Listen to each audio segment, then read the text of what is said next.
This episode is sponsored by Material Security. Modern attacks don't stop at the perimeter, yet most email security does. Material Security protects the email, files, and accounts within Google Workspace and Microsoft 365 by correlating signals across your entire environment. It's comprehensive security that gives you visibility and control over the blast radius of a breach with automated remediation and AI-driven triage. Stop scaling your headcount and start scaling your security. Visit material.security to book a demo. We're making fun of your new stethoscope because I was paying attention to that at the last episode. I'm like, yo, what the fuck is going on with your headphones? What is this? No, the old ones used to hurt my ear when I get these new glasses. This is one of the joys of getting old, guys. Sorry. These delicate ears. But I can actually hear you now. And that's a good segue to introduce episode 80 of the Three Body Problem. I don't know what we'll call this episode. There's not a lot of news to get to. But unless there's not a lot of news to get to. There's not a lot of really traditional news. But we dragged our buddy Hamid Kashfi back on the show this week. By the way, Hamid, I know we mentioned it in the last episode, but your previous appearance on the Three Body Problem was by far the most listened to episode. So in our quest to shamelessly whore ourselves out for some more traffic, we brought you back this week. Thanks for joining the show again. Listen, in the United States here, there is some stuff happening in Iran around some protesting, around some economic conditions and shopkeepers shutting the stores down. But it's a page 2, page 3 story. And this is Friday, January 9th. Can you kind of give us a sense of what's going on in Iran at that very, very high level? What the fuck is happening? What the fuck is happening? No, I can't. Thank you very much for having me again on the podcast. And thank you for the update about the podcast and the history of the episode that you mentioned. It was super interesting for myself as well. So I appreciate everyone who tuned in. And thanks again for having me.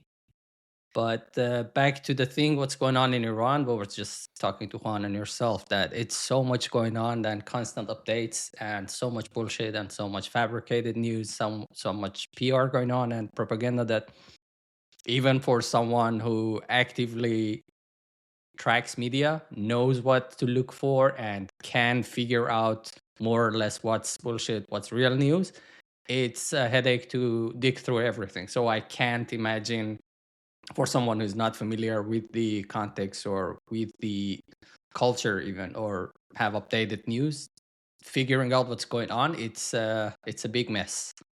But to give it a very, very short recap, as you said, like in the bazaar and basically the private industry, they started mild protests and they closed shops basically to express their anger towards sudden jump and spike in the inflation and specifically increase of the decrease of value of the Iranian real. Because this was what, over like a month ago?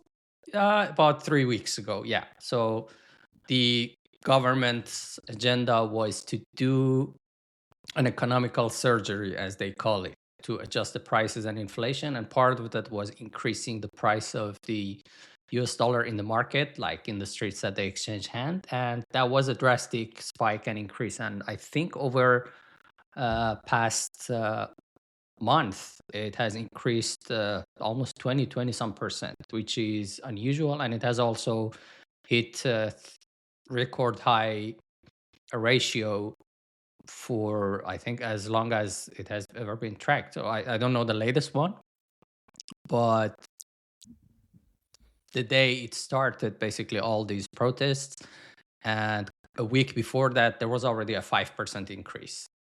And according to their own official or unofficial, I don't know, I haven't been really tracking and digging that side of the economics and statistics from the government, but there has been about 50% inflation year to year increase, which is insane. And if we put it in context, salaries, I think at best they increase 15%. So you can imagine people are getting more poor by month. And I would say a big chunk of the population are struggling to get their basics sorted out, let alone having a proper life. Or so the poverty line, as the government has defined it, based on their own numbers from, I think, 1 year ago or so, it was already 65% were below it based on their own official records, which is usually very optimistic, and they play with the numbers to make it look like. So it's not a pretty situation, and you can imagine why people are protesting as well. The inflation and these price changes triggered it, but we all know that this is not the whole reason, and a lot of people are basically tired of the government, and these are just sparks for flaming something that has been already in the air for many years. And in previous protests as well, people have been trying to express their anger and unsatisfaction towards the government. And this is again another round. This is probably not going to be the last one. It's not the first one. So I'm honestly not expecting something to magically happen overnight or over a week, but it's one more step towards the direction that people are hoping to achieve. And I think every time something like this happens, there is a good chunk of effort and pollution, I would say, getting involved with the like legitimate protests and movements of the people, which is funded, sponsored by, or motivated by like foreign nations, as they should be using the opportunity to jump on the same train and like achieve whatever agenda that they have. So not all of it like should be perceived as like pure movement, pure content media. That's why I was at the beginning saying that it's hard to dig through the bullshit, because Right. a lot of stuff are happening. People are unfortunately literally getting killed by hour and by day. And the last I remember, I think yesterday, the toll was about 40 people, 25 of them confirmed identities. So this is serious. And as much as both sides try to paint this picture that these are exaggerated news, these are like bloated numbers, this is not as bad as it is, or as good as it is, depending on which side of the table you're sitting.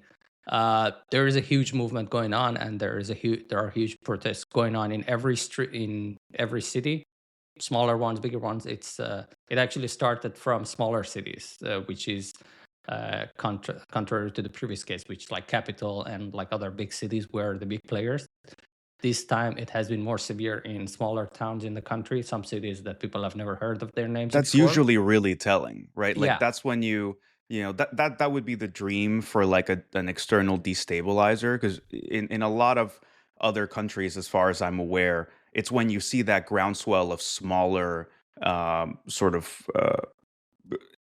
seemingly coordinated, uncoordinated groundswell of smaller regions actually popping up, is when you start to see like true instability in the system. Yeah, it doesn't seem as coordinated as the previous cases, because well, I think part of it is because it's the second big round in recent years. The other thing is people were already kind of primed because of the previous round. So not everything needed to be done from scratch, not all the trainings, all the information that needed to be exchanged. People were still warmed up from the previous round of protests, which is good. But when you look at it from distance, you don't see as much, I would say, organization or steering going on as you would normally see. Either they have got better at hiding it in plain sight, or it's actually pure, genuine movement by the people that doesn't really need that much steering. So I'm lost in parsing that as well myself. So I have no clue, and I'm not an expert on that part. I mean, to steer into that a little bit, right? And tailing off of the last episode, which we were very heavily focused on, cyber and obviously the war that followed with Israel. How much it was that whole 12-day situation A precursor. A precursor. How much of that is the like a domino or the domino in this situation? Like, of course, it's going to have an effect, but are we saying like, yeah, how much of this would you attribute to that happening? Great question. Versus just where we are, where Iran has been in the past 6 months or whatever. This was exactly the reason I mentioned that it looks a little bit more pure and more like genuine compared to the previous one, especially when you look at the outsider elements trying to push things or steering things or plant ideas in people when they are like broadcasting information and news. Of course, every news agency out there has their own agenda, and I think pure, honest journalistic updates when it comes to these situations is rare and it's uncommon, sadly. And that's a reality that we are in right now. Like every different news agency, depending on their country, depending on the state that's supporting and funding and sponsoring them, try to push their own agenda and highlight different aspects of similar cases. So is every time there has been protests in Iran. So you cannot and you should not blindly rely on and read into what BBC This is not or unique to Iran International, either. Deutsche Welle, I don't know, Fox News, whatever news that's like spreading updates. There is a little bit of play involved in each of these when they are distributing or upstreaming what's being provided to them. But going back to Juan's question, I think it's more genuine, mostly because, interestingly so, you are not seeing as much active involvement of even activist groups like Adalat Ali, I don't know, Sparrows or whatever that we used to observe, and we actually saw them suddenly getting engaged and active and proactively pushing stuff, pushing content, providing details. Yeah. I have not seen much of that happening. If anything, it's more like soft messages going through in their Telegram channels and updates that, hey, we support the movement, blah, blah, that everyone does on their like public-facing media. Wait, That's I think super interesting. But wait, Sorry, Ryan, before we get there, I Yeah, wanted to just piggyback on Juan's question because I think it was another question. You're saying it feels more organic this time. I think Juan's question was more since episode 51 when you came on. What date was this? That was in June. On June 20th, right? From June to now, is there been a single precipitating factor that triggered this economic collapse, or has that, or how much of this kind of slow drip economic collapse was precipitated by the 12-day war and all the activity around what happened then, the bombing, the U.S. getting involved, and all of that stuff? Was there is it a natural trickling down from the war that we are here, or was there something that happened a month ago that the shopkeepers start closing their stores because of the inflation? Like, what is? Well, inflation is a big thing on its own, but beside inflation, I don't recall anything major and notable that would have kind of suddenly triggered this. But people have been unhappy even since or even before the war. So, right. Like I wouldn't really put this in the same basket as the 12-day war. Or unsatisfaction because of that war or whatever was surrounding the previous protests that I was would shut connect down. it more to the previous protests, right? Like the war was an anomaly and like a big unprecedented set of events that happened in a short span of time with short span of effect. I wouldn't really get too much into trying to connect it to what's going on right now for various reasons. And you can actually see that like in the way those elements active during that war are not as much active right now in terms, as I was just example, like Adalat Ali, for example, during that war, during those periods, they published that infamous list of CCTV cameras, which was actually places to raid and get yourself armed. I honestly was expecting something very similar or even resurfacing the same thing, because this is literally like, I was thinking to myself this morning that they actually, if they had an intention to genuinely help people to reach that government change or government overthrow agenda that was active or was being pursued during the war, during the 12 days war, now and today would have been the right time to drop that list and a map collection, not during the war. Who gives a fuck during the war? People are getting bombed and they try to shelter Right. and save their asses. Nobody's like coming to streets to protest about anything. That's a wartime. You don't do that. Now and today is the time to do something like that, which oddly, they have been, all of these channels, if you observe, they have been delivering soft messages. And full disclosure, I haven't been really actively and in an up-to-date way tracking and reading every single one of them because I've been busy doing some other stuff, which we'll talk about. But I didn't see anything popping up in the news that, wow, this group published this or this group published that. Contrary to that, on the Iranian side, this Hanzala group started publishing some like new hacked and dumped content from Israeli side phone devices that they are trying to piggyback on. That's probably like unrelated to subject of this episode, but Iranian side has been more active than the Israeli or other nations side when it comes to mixing up cyber with what's going on in the street. And to put a lid on this question and wrap it up, yeah, I didn't see much active participation to aid people, actually, rather like do something, provide something useful that would help people in a good way. Or, for example, even activities that would involve, as they were promising like the last time, to suppress the anti-riot entities in the government. Like the previous time, they literally bombed the building that was being used to take detainees, and like when they were arresting people, they would take them to a very specific location in Tehran, at least, and that building was targeted.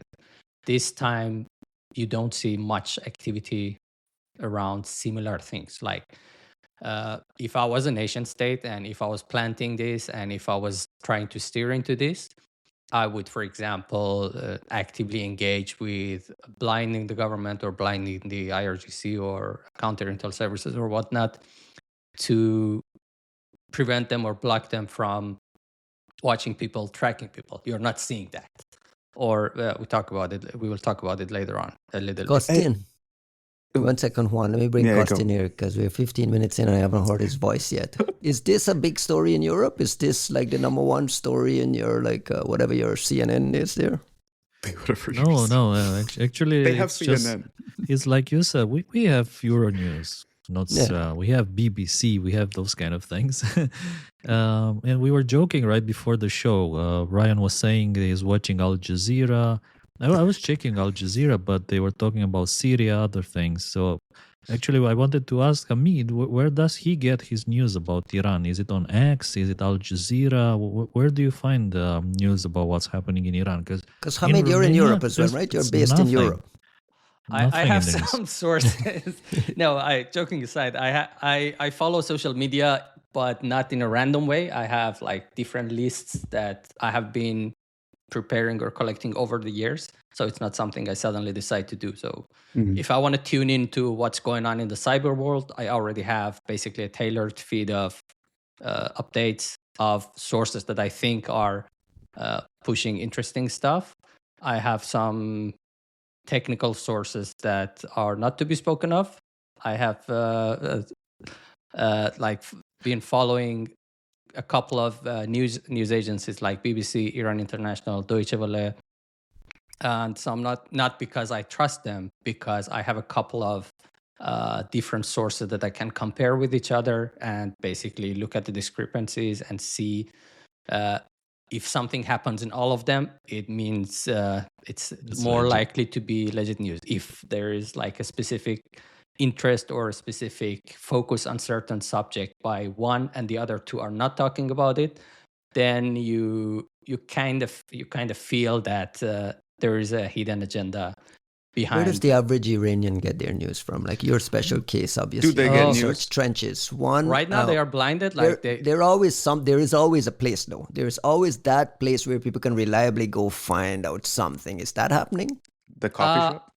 There's a huge favor towards Telegram channels, and Iranian people have been historically lazy in terms of reading and picking up what they have. So most of people's like short-term communications and updates, usually channeled through Telegram, and that's where they get each other updated. So, and there's a lot of unreliable stuff in that as well, because there's no control over that. So it's a chaos.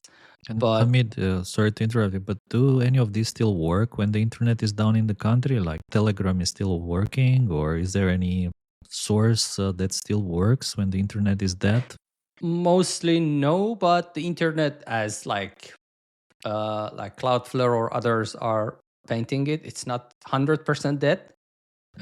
Okay, so fill it us is- in on that part of it. What's going on with the internet? So yeah, if we want to wrap it up and like very quick technical overview of the situation right now, in like Iran has been investing in this what we call filter net or domestic big WAN that they label as internet. They have been investing on it for many years, over 10 years to 15 years.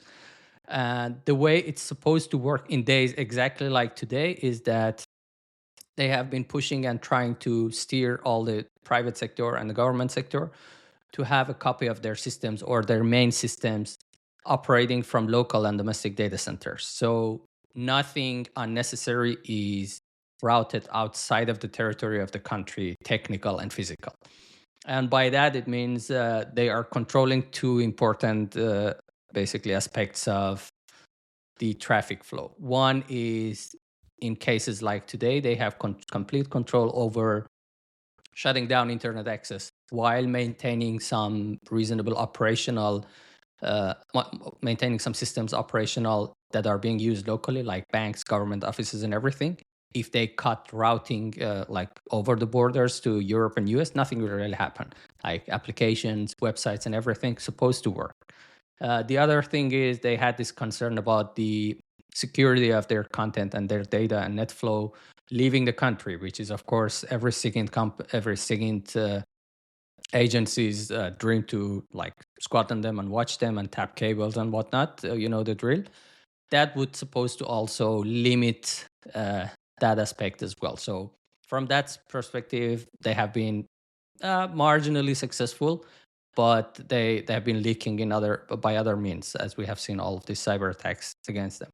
But when it comes to cutting the internet off, right now the way things are structured is that every major system, every like government entity, supposed to or expected to have local and domestic hosted systems, and then they can just over 1, 2, or 3 single gateways, national level gateways, they can literally flip the switch and nothing routes outside of the country, and still things will work and continue working. So from outside world's view, you see everything suddenly going dark, but inside things are still working more or less.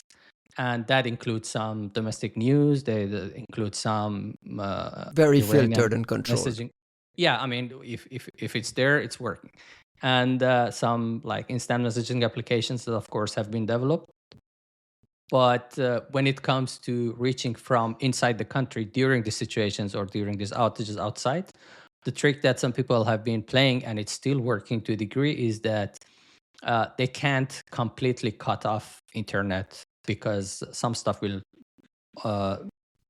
depend on it no matter what, and cutting it up 100% will cause disruption, as it is doing today. So there are a few data centers, there are a few like entities that still have functional internet access.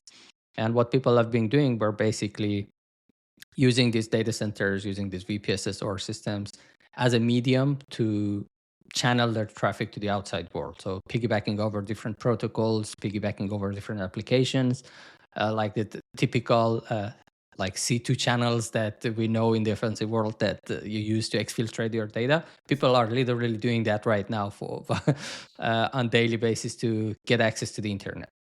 And even that one has been suppressed and blocked as of yesterday to a great degree, as far as I know. Like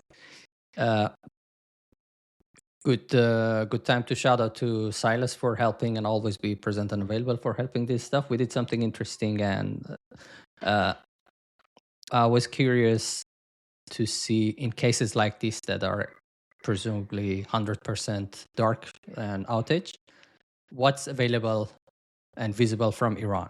and the list that we came up with was less than 200 IP addresses. So that's why I also tweeted something earlier today that if you're in the business of tracking live hosts and assets on internet, like Census, Shodan, and services like that, you must be collecting every hour, round over round, and log everything. Because if you see anything online and responding during this specific period of time, which is a rare golden opportunity to collect, it's something definitely worth looking into and digging up. And better so if you can do it right away, because it's not going to last probably. So that's why I was trying to stress and spread the word out there that if you can do it, please, and document it. If you don't want to publish it, that's fine. Just document the shit and keep it for yourself, but do it now, because later it's going to be very useful information to look at and analyze from many different aspects. And one other thing was the Starlink, which is usually the starlight of the situations. Apparently, they also flipped the switch and made it free, available for Iranians. I've been talking to a couple of friends inside the country that have it set up and running, and it's working. But interestingly, at least in like bigger cities, there's extreme amount of jamming or noise being blasted over the frequency. So even Starlink is struggling to stay connected with a reliable link. And part of that, as I heard and understood, I haven't done technical verification myself, but this explanation makes sense that because jamming Starlink itself is very difficult and challenging technically, they have kind of optimized it, and they are jamming the GPS signal. And when you jam the GPS signal on a Starlink router, it cannot lock in, and it affects the stability of the connection. So even if you're stationary at a fixed location, because of having poor GPS connectivity, you're going to have a lot of dropouts. How is their Starlink there, though? I mean, those are people who smuggled devices in? Okay. Usually at of course, bloated prices, and all in occasions almost double the beauty of black normal markets. Yeah, I mean, people are making money out of it, but it's still is it not widespread though, or is just a handful of folks scattered around? Hard to say, because people, of course, don't want to talk about it for obvious reasons. But also, it's not something you can hide, though, right? It literally has to be a physical device staring at the sky. Yeah, I mean, there are ways. Let's not discuss There's it. Always ways, yeah. Yeah, but people have been doing it, and it's been active. And I have not heard cases where they would actively go and pursue people with Starlink and basically raid their home or something like that. There might be cases, I don't know. I haven't personally heard anything like that. And I have seen efforts to do research on how to actually track the technology and what you can get out of it, but nothing interesting so far out of it that would be usable for Iranian government to use it. There might have some capability, of course, we don't know, but I haven't at least seen active operations going after people like they used to do for satellite dishes for TV many years ago, that they would literally land on people's roof and smash dishes and go into people's apartments and drag things out and damage things and come out. They used to literally do that, but I have not heard cases about Starlink yet. So whoever is smuggling them into the country, please do more of it, as people are relying on it. And I also did something more like a proof of concept thingy of an idea to how to use the Starlink. If you basically have a Starlink connection set up in the country, I prepared something on GitHub that it's a short guide, technical guideline of how to distribute access to your Starlink over cellular network to other people. So it's basically the same concept that I explained. You pipe your Starlink to a VPS in the country, and other people can VPN to that computer and then gain access to internet. Or you can just do it yourself if you want to keep it private for yourself. But that's one way to connect to internet, even right now that everything is supposedly dark.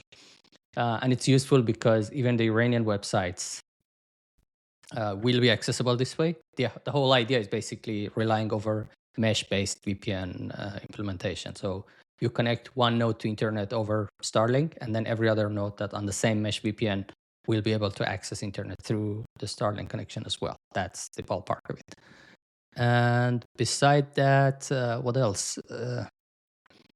The other interesting observation, well, maybe I mentioned it, and if you want, we talk. Otherwise, we push it later on, is the fact that despite all of these outages and systems not working, what's interesting is that there are a couple of systems centralized visual monitoring of citizen in the country, that despite all the other systems being down and not working, those systems are still up and running and happily serving people that it's supposed to serve, which is a very Can you telling. expand a little bit on what those systems are, like the surveillance camera systems? Yeah, so I'm not going to go into too much details, but there are like centralized security systems that was being enforced by the government a couple of years ago.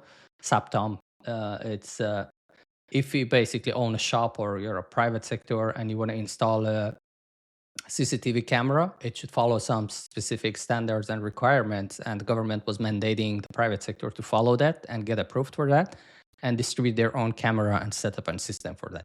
Think of it like Amazon Ring, but managed and executed by a government entity.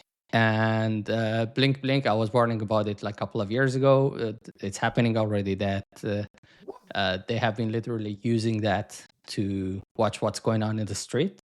So the fact that it's, despite all the situation and shitty internet, that system is still up and running and working fine, tells... Are they the only people who own it? Yeah, that's a part we don't talk about. Let me ask a question before Juanito goes. Does this one feel different? Because I feel like every cycle there's a protest movement. Sometimes it gets repressed harshly. Sometimes it kind of peters out. There's some involvement of external actors. You says this one feels a lot more organic. Does it feel different? Does it feel different in a way that is headline making? Sorry, was a question for me or for Juan? Yeah, for you. I don't know shit, dude. I don't know what the fuck I'm talking about. No, for someone plugged into the ecosystem, does this one feel different to you? Or are you rolling your eyes and saying in a month, this is going to pass and we're going to be back to square one? I mean, I'm optimistic, but not as much as probably some listeners and Iranians would expect me to be. But I'm trying to be unbiased here and not take sides for the sake of having proper judgment. I would, of course, love for this to continue and go to the point that the government is no more or the fuckers in charge are no more. But we have to consider a lot of realities and things happening beside this event as well. And if we look at everything from like a big picture, as I mentioned at the beginning, this is a big step forward, but I don't think this is going to be magically it to wrap things up. It is certainly different. Another aspect that makes it a little bit different than the previous cases is the way people are being suppressed actively. In the previous case, they literally brought machine guns loaded over trucks, shooting at people in south of Iran, which is a horrific thing to even imagine. Like a heavy artillery, like machine gun being used against like unarmed protesters. That's a fucking massacre. There's no joke about that. But this time, for some reason, you're noticing restraint?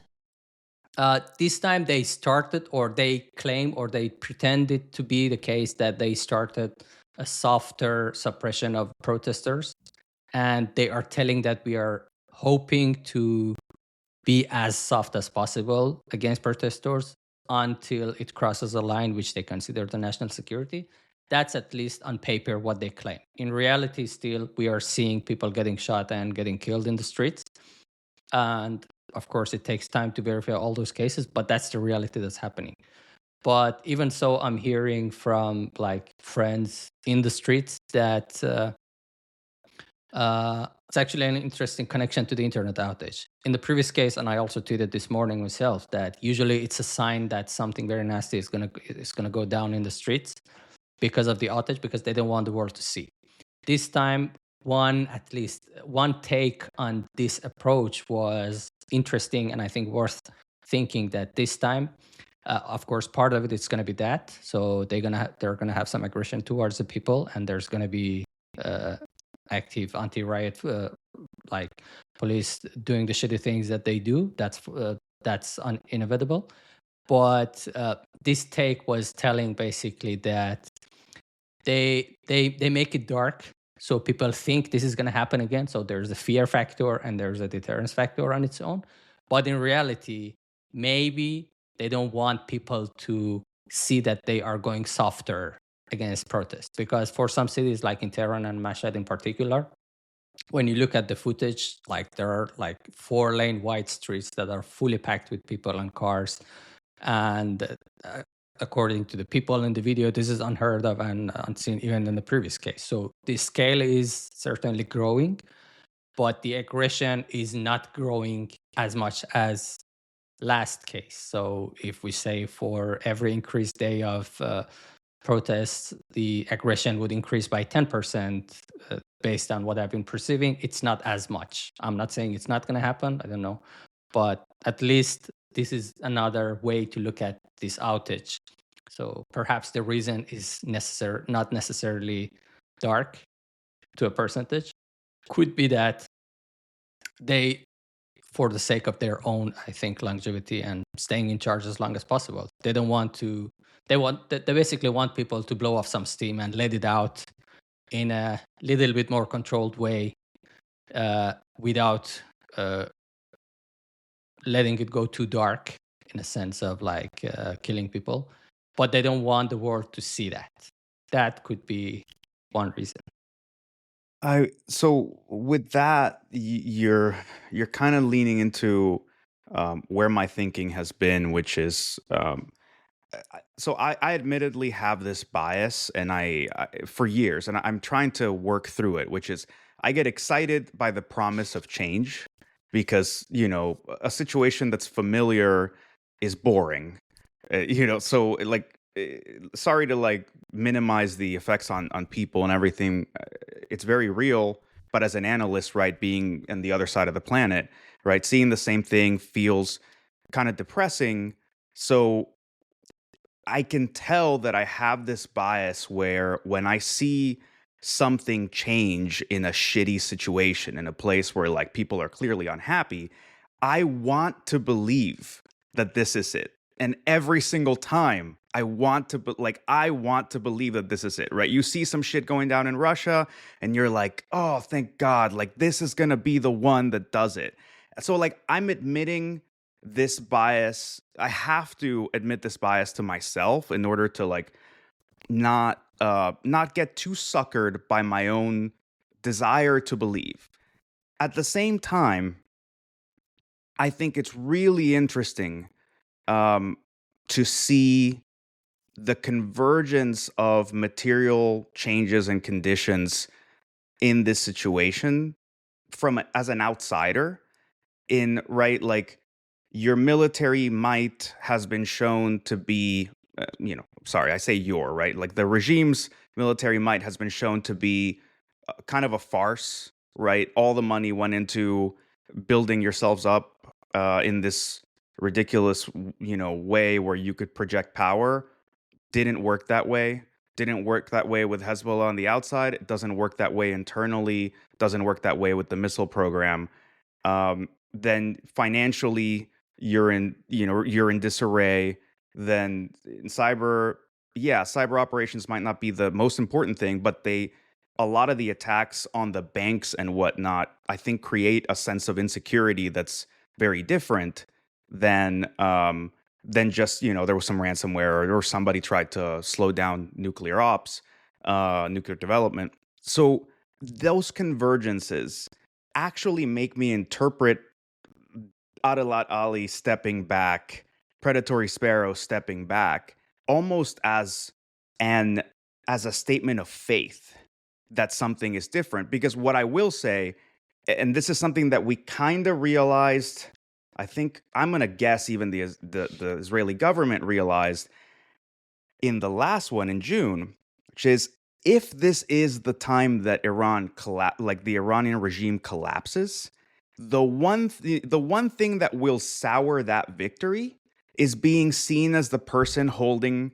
like the hot potato at the moment the music stops. I'm mixing like 1,000 metaphors, but like I'm just saying, like if this is the moment it finally collapses, you don't want to be the one shown to have had your hand on it causing it. For this to be truly successful and not just create a new state that continues to perpetuate this view of Israel as its enemy, the last thing you want is an Israeli hand to be very heavily pushing the But levers. they're not sitting this out. There's no way they're sitting this out, though. I mean, I don't, dude. Like, I'm not saying that they definitely are sitting it out, but I think that you can see a change in disposition, which means a change in like operational imperatives in some of, at least on the cyber elements, right? Adelat Ali had been pushing left and right.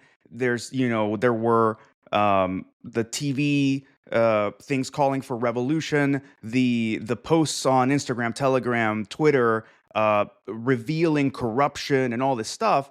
And it was a constant stream. They were on Twitter, they would like harass people from the government and like put all this like things that showed that they had insider knowledge somehow. Like it was clearly kind of trying to play some of the psychology of the situation, whether good or bad. I mean, Hamid will be able to speak much more competently as to whether it was convincing or it was successful or it was useful. But just trying to determine like the operational tempo and disposition of the folks on the other side, I think it's really interesting to see a moment of like criticality, and for these groups that have been trying to heavily push for that scenario to pull out instead of leaning in. Hamid, do you think they're sitting it out completely? I know you mentioned they're not leaning in and actively visible, but what do you imagine is going on? My short answer is that the absence of something, as I think you guys would worded it before in some episode, like the absence of this activity is a sign on its own. Because if it's too silent, it's telling. If it's very aggressively, as Juan was mentioning, it's pushing and pumping, well, yeah. That's something. Like it's not the typical daily activity that we're observing right now. It's either too little or too much. Both of them could contain a message. But to Juan's point, I think it's also, if we consider the much longer term operational activities of these groups, it's perhaps time to consider that it might be the harvesting season. So they have been gradually pushing, sabotaging systems, breaking down things. Like there are a couple of incidents, for example, that I don't think we have been openly talking about it. For example, talk about it openly. I mentioned, I think in the group we talked like the Venezuela going dark as supposedly like a cyber operation. Everyone is like shook about it and they consider it interesting. There has been very similar attempts, at least, or propositions during the Iran-IL war as well, which I documented, but there was an Excel sheet that I posted online short after the war that I was trying to track all rumors, not necessarily confirmed, all rumors that collect these major cyber-related activities to the war. And one of it was a redacted line. It's still mostly redacted, but I can tell now that it was an effort that was identified as planting access into the core networking of the grid of the system, or the basically organization that manages and can literally flip switches on power distribution across the country. So if you have control over there, you can literally flip the switch, just like what people observed in Venezuela. You could do it. They claim, or as far as I could dig it up, they failed at identifying the source or ground zero. So they contained the situation basically, and it remained unspoken of for obvious reasons, even internally. But I think it's an interesting point to consider that this has been on the table as well. Had it become necessary to pull the plug or switch off the lights. This time it could be as well. But this goes back to like Juan's point that there has been a lot of efforts in the past, and some of them are cyber, some of them are like psyops, for example, that have been trying to plant ideas, steer people into different directions, cause tension, cause expectations from people, like push expectations into people's mind to have from the government. And basically in a day like this, everyone would remember, though, over past 2 years, there has been a lot of issues with delivering of electricity. Like water supply in a big city in Tehran is as bad as a village in the middle of nowhere in Africa, that they cut water out and they stop serving water like every fucking day practically for a couple of hours in Tehran, in a fucking capital of a country of that big. That on its own, that's a big thing to consider. Price changes, which could be attributed to the war and like sanctions, of course. Like when the US sanctions a country or Iran, I don't think their main agenda or their only agenda is to just block some wallets and block some bank transactions from bigger corporations into the government's pocket. Part of it could be playing a long game of causing tension in the country, causing unsatisfaction among people that gradually will build up and over time will reach to a point that it will overflow, and people will just say enough is enough, and they end up in the streets like they are right now. So I think it's good to consider all of these little points as well, and not all of it is cyber, not all of it is related to short-term or recent activities. And I think not being active is not necessarily a sign that they are sitting it out. And contrary to that, there might be activities that when the time comes, which I don't think it's still, we are not at that phase yet. I think when the time comes, there might be activities and involvements, perhaps in ways that the public will not be able to tell the difference or even notice it. But there's going to be involvements. And part of that, for example, I'm saying that like these camera cases that are active. The other thing I can tell, again, not much to mention, is that this time I can tell that if you're an IRGC intelligence officer or if you're a covert agent in the streets, it's not going to be a good time for you this period of time. And because of known prepositioning that we like. In a way, as much as I can tell. So I'm trying to. I get it. Due to a certain expertise. Due to a certain expertise that we have. Which even in the previous time, there has been a lot of information out there in circulation, like privately or in closed hands, or even out there literally in dark forums to purchase. So now there is much more capability and data out there in hands of the public to track you as someone who has been in the street shooting at people.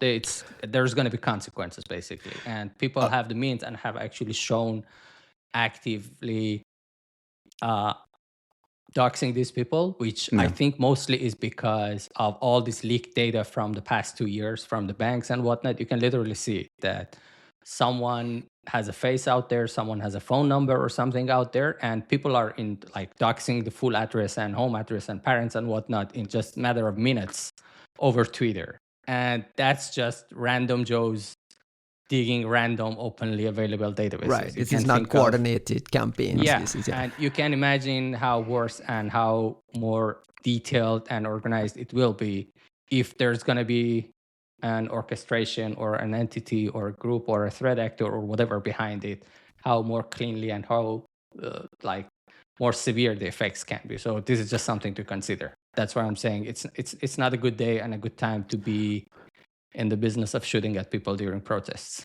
We like that. To be honest, I'm really curious, precisely because I think as armchair quarterbacks, right, as people who are just like sitting over here in the comfort of our homes, waxing fucking lyrical and poetic about what people should do in revolutions and what, governments surely must be doing. It's really easy to be um to live so much in abstraction that we miss the importance of aggregate effects. And I think that's why, when you look at an organization like the CIA, or other like really well organized, well run like all source intelligence agencies, it, there's the like conceptual framing of how you understand the country, how you understand their politics, how you understand the people involved, specifics.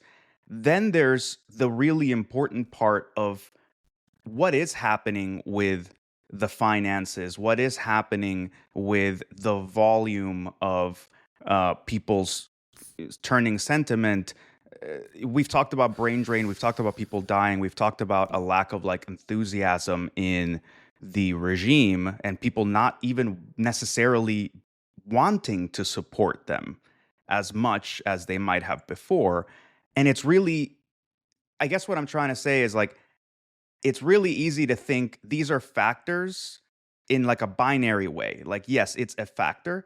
It's different to say how much of it is like, what's the state of that factor from January to June to December to January 2026.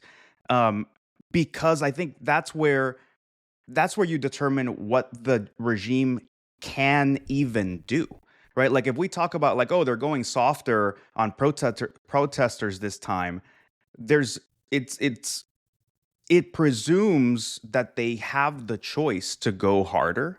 And that's not to say that they don't. I'm sure that if they really want to rally, they can find some way to do proven something dumb. themselves capable of going harder all the time.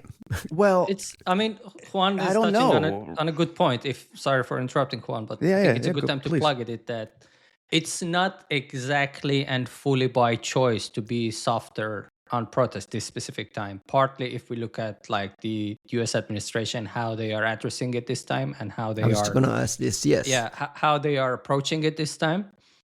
One other different aspect of it compared to the previous time was that on the previous case, it took a couple of days, and I would say even weeks, before government officials in Europe and US started actively engaging with it and like posting supporting messages and whatnot on social media and in their speeches. This time, it was full on from day one, which is an interesting observation, I think, because normally you would expect the news to spread, to build up, to get to a point that it's like a humanitarian disaster and nightmare, and then people start acting about it and tell about it and show support or whatnot. This time, even at the day one, which was very mild, peaceful, like normal protests, you would see like government officials from big countries addressing it and recognizing it, which I think is a little bit odd on its own. The other thing is, like in the US administration, there is this active, like threatening or verbal dialogue between the Iranian side and the US, is that they say, if you go aggressive on the protesters, we're going to show a response, and we are not going to see this. You think that plays a role? Because Trump actively said this. Is like they said it, and then there are also cases. If you look at Iraq and Syria, there has been movements there as well. Like I'm not sure. I'm not a military expert, and I don't know how reliable that is. But Venezuela, they documented it. I mean, it's like listen. We're coming, you have to get the fuck out, and then you didn't get the fuck out, and they came and they did what they had to do. How is this Trump administration like attitude playing in your mind and in Iranians' mind? That's what I'm saying. It's not exactly or purely attitude or just words. If you look at it, there has been like actual military movements behind the borders of Iran. And what I heard, I'm not sure how reliable it is. Please correct me if I'm wrong, but I heard also they have like following the Venezuela case that everyone was talking about Delta forces. I was reading in the news that they have been moved or they have been stationed in Iraq behind the Iranian borders as well. So whatever that means, there has been some military movements and placements following the threatened, like the Trump threatening the Iranian regime that if you go actively like suppressing or aggressively suppressing the protests, we are not gonna like stay silent. That's one thing. The other, I would say, message is also doing that circus thing with Maduro on like Venezuela, and then taking him out into New York and like basically showing him around in the street. Parading him in the streets, yeah. Yeah, that part of it, I would say, was for Iran as well. To Really? Hey, sit and watch, and I tell you why, because this might not be as much well known in our circle, I would say cyber circle, or out there at least, is that Iran has been heavily investing in Venezuela as well. So the fact that Maduro is out already, it's I would say on par, maybe not as big, but it's a very similar situation to taking down Nasrallah and like basically cutting the heads of Hezbollah and cutting Iran's hands short. Maduro's like capture was more or less the same kind of effect for Iran, at least. I'm not looking at the drug side of it, whatever that is, or whatever other operations are involved with that. We don't care, or I don't care about that part. But that was not just about drugs and cartels and whatnot. That was just not even the full cover. Like that was one of the story. And Iran has been heavily investing on a bunch of different sectors in Venezuela and trying to station themselves and route there for an unforeseen future in case they need to do something in a short period of time closer to the US soil. That would have been a prime spot, and they have been investing on that for that reason. And similar to how they assisted Russians to transfer the technology for developing Shahed drones, for example, to basically having it on full swing right now, making them independently manufacture and use them against Ukraine.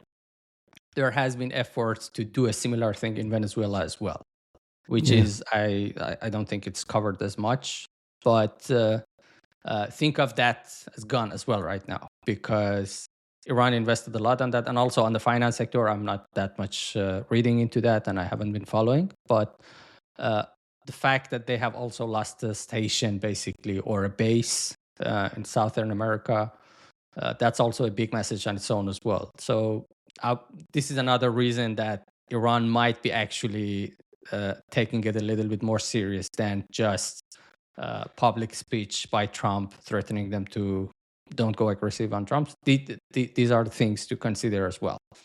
The oil blockade around Venezuela also will affect you significantly, right? Not you, but the Iranians significantly, right? I would rather not talk about it because I don't have much information about that site. So, I mean, you kind of beat me to the punch on that, Ryan. Like zooming out a little bit more, like we've kind of been trying to really, we've been discussing all of this on like Iran in internal terms. And, you know, you started to zoom out by talking about the US. The US usually, when it comes to Iran, has been largely about kind of empty threats, right? Like, don't you dare do that, or we'll do something. And then, you know, if it's sanctions, it's like whatever. The most important or realistic threat the U.S. had up until a couple of years ago, up until last year, basically, was, you know, don't do anything too bad, or we'll let Israel do what they want to do. Right? Like that was sort of like the US was always holding Israel back from doing anything too crazy in Iran. So if the Iranians do something that they disapprove of, the threat was essentially like, basically, don't let us, like, we'll let go of this leash and this pit bull is gonna, you know, tear you apart. That calculus has changed drastically in the past week. And in the, you know, I think Hamid pointed out something really important. People don't understand the level of Iranian influence in South America and how purposefully they have involved themselves with Hezbollah cells, with overt sanctions violating mechanisms, especially with like the socialism of the 21st century governments in South America over the past 20 years. You know, Argentina under the more recent Kirchner Bolivia, Ecuador under the time of Correa, and Venezuela as the central hub of all of that.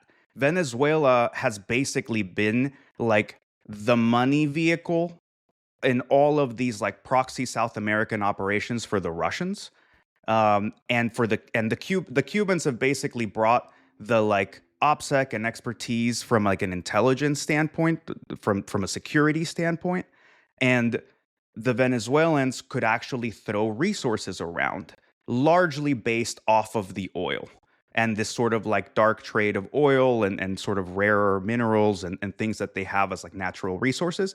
So if you think about it as like essentially like a dark market that is composed of these sanctioned entities, right? When you sanction somebody, what you're basically saying is you're excluded from this global financial system. But if you sanction enough people, if you exclude enough people or accept enough people who will serve as bridges, what ends up happening is not that you're excluded from a single unitary global financial system, but instead you spawn essentially multiple international financial systems. And one that we don't acknowledge that much has been Iran, Russia, Venezuela, Cuba, as this sort of list of external countries that can still play with China, that can still play with some of the other bridges, who are very heavily trading in sanctioned oil and sanctioned money that's just not floating through the normal financial mechanisms to support things that we don't like to talk about, like Hezbollah and other countries, and buying all of these missile parts and, moving drones and like, oh, we're going to build a drone factory on the other side of the planet for you. And suddenly those things are going to appear all the way over here. And like, how did weapons from this place suddenly turn up over there? Like, there is this whole dark financial system. And this is like a very long-winded way of agreeing with Hamid and kind of being fascinated by the introduction of this move in Venezuela as a serious like leg being chopped off of the support of this Iranian administration. Because all of a sudden, somebody that was like your heavy supporter, that had a lot of the money, that was moving a lot of,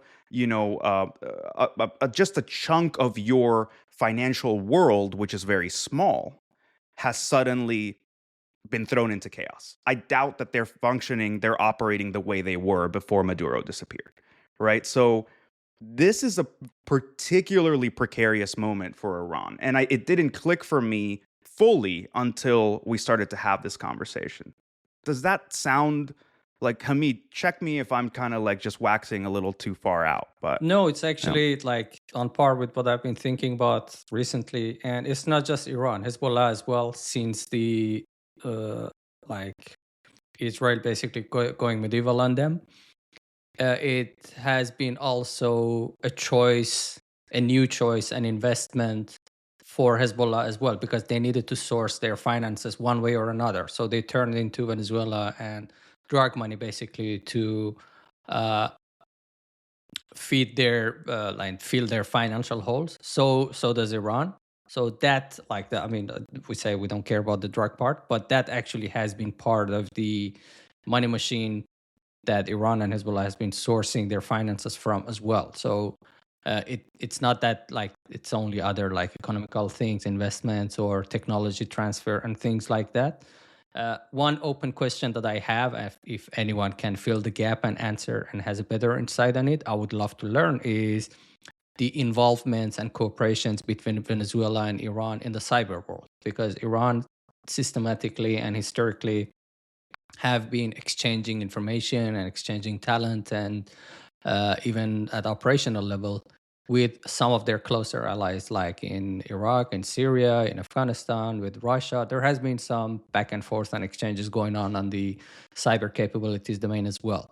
And I'm super curious if this has been the case with Venezuela as well. I don't have much information about it, but if we look at other allies and how it has been going on, I wouldn't be shocked if we learn sometime in the future that this has been the case with Venezuela as well. And then that opens another interesting rabbit holes to dig through to see how far and how effective that has been, and to what end, because it's not like you need to be physically in Venezuela to do something to the US. You could just do it over the internet. If it was a neighbor country or a physical proximity, like border to border with like Mexico, yeah, that would make more sense to connect to do something like in the cyber world that would have physical impact on your adversary as well, being the US in this case.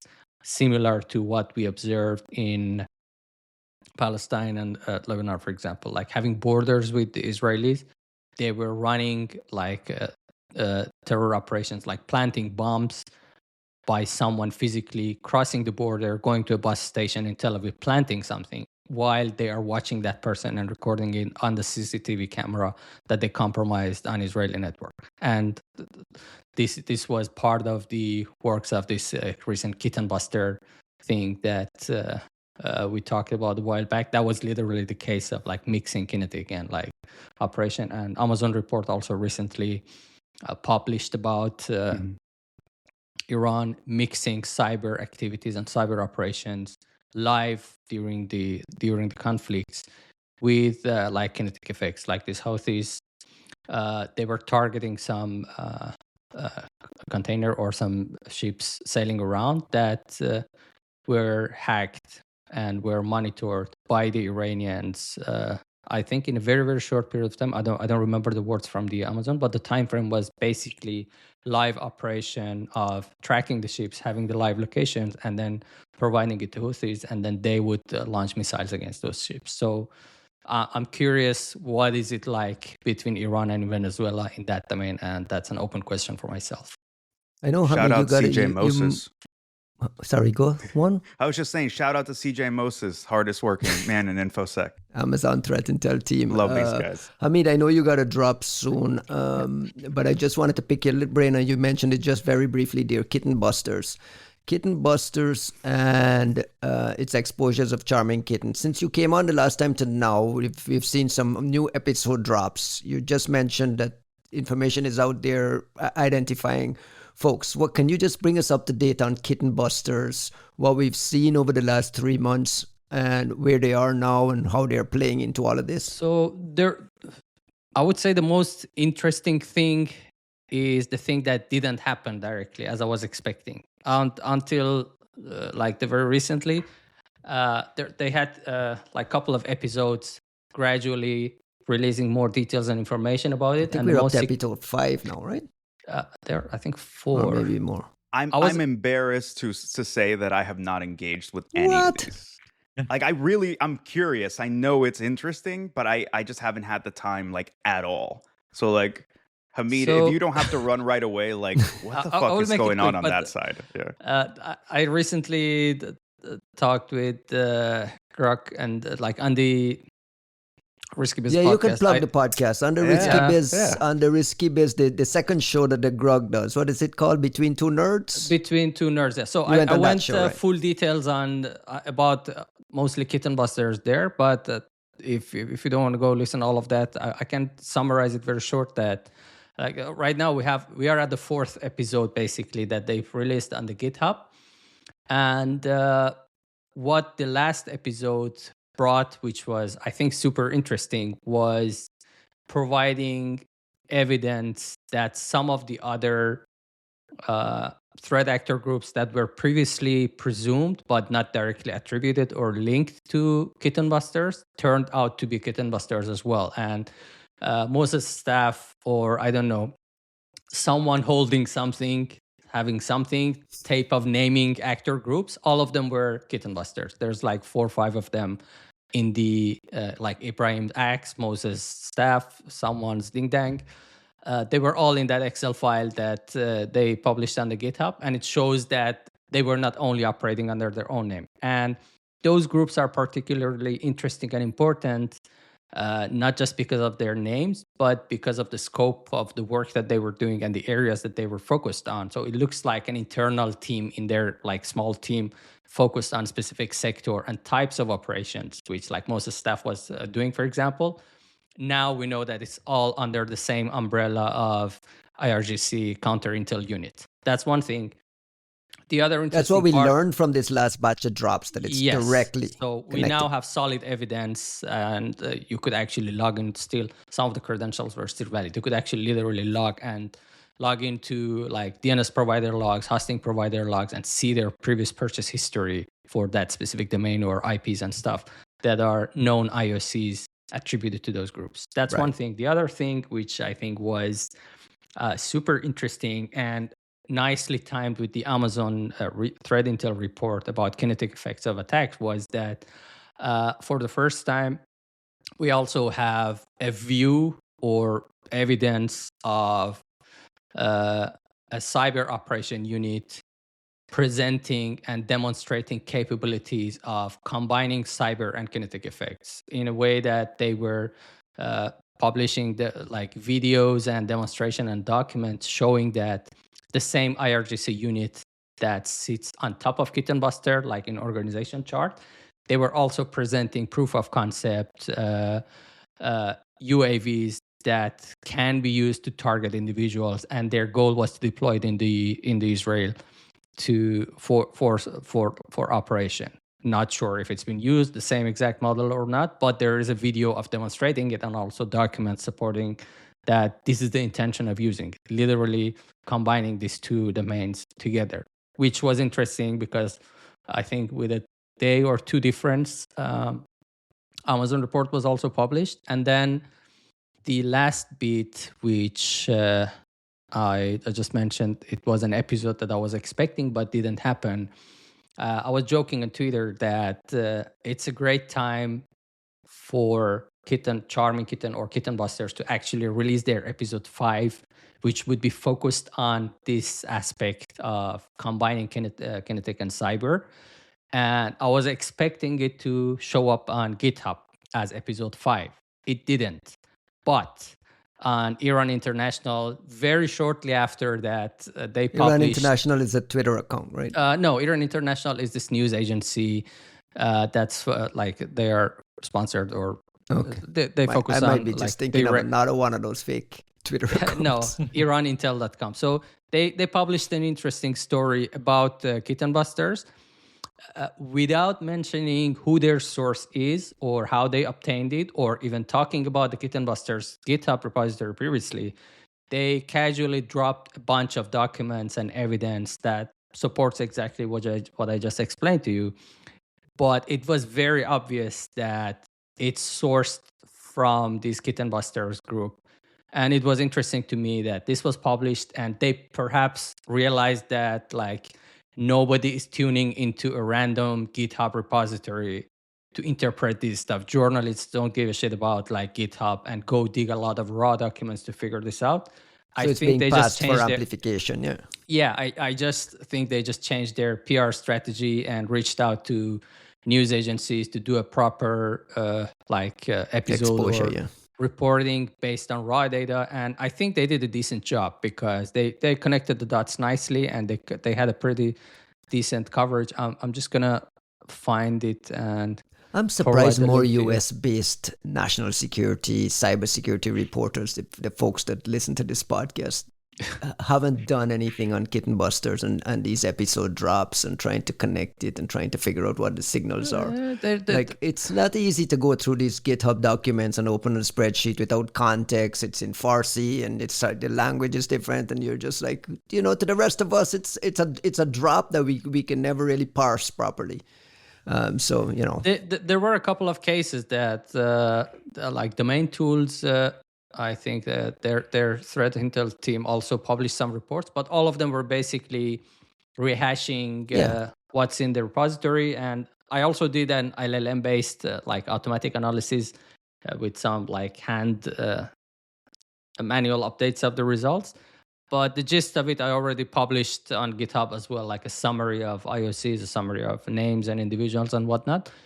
They just did a nicer, more complete version of the same thing, basically. Nothing went full analysis deep or linked these data to other or previous historical data and operations related and attributed to these groups, which I think is still missing, and there's a lot of room for similar work.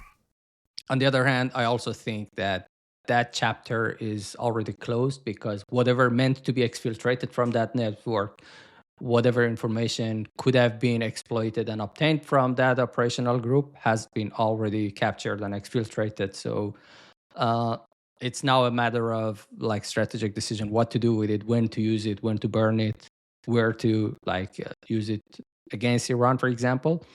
Because one other like subject that we discussed during this Between Two Nerds podcast was, so what's the effect of this leak to KittenBusters, to CharmingKittens, and what happens to the people that are outed in this? And my short answer was that pretty much nothing. They get promoted, the top leaders, because they literally become the poster boys, and they just get more funded. They get more support You're in from turn their... making heroes of them. Exactly. And I know literal cases of individuals that have been promoted and have acquired budgets because of being ended up on this like most wanted FBI list or this reward for justice list. This is literally their CV that they boast about. So I don't think it's going to drastically change much.